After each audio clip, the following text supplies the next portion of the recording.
నేను చిన్నగా ఉన్నప్పుడు నా పుట్టినరోజు ఎలా జరుపుకునేదాన్ని అంటే మా అమ్మ మా ఇంట్లో కొంచెం పాయసం చేసి పక్కింటి వాళ్ళకి ఇంకా నాకు తినిపించేది. అంతే అండి, పుట్టినరోజు అయితే అయిపోయింది.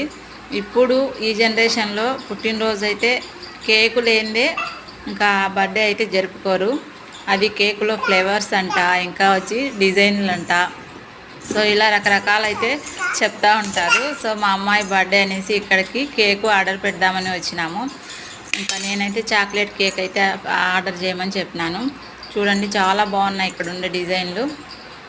ఇంకా ఏ ఫంక్షన్కైనా పూలు అయితే అవసరం కదా, ఇంకా అటు నుంచి అటే ఇంకా పూలు పక్కనే ఉన్నాయి. అక్కడికి వెళ్ళి కదిరిజాజులు ఇంకా దాంట్లోకి కనకాంబరాలు వేసి వేపించుకున్నాను. కనకాంబరాలు కదిరిమల్లెలు రెండు కట్టినామనుకోండి సూపర్గా ఉంటాయి. పెట్టుకున్నప్పుడు చూడడానికి చాలా బాగుంటాయి. సో ఇంకా అటు నుంచి అటే ఇంటికైతే వెళ్ళామండి.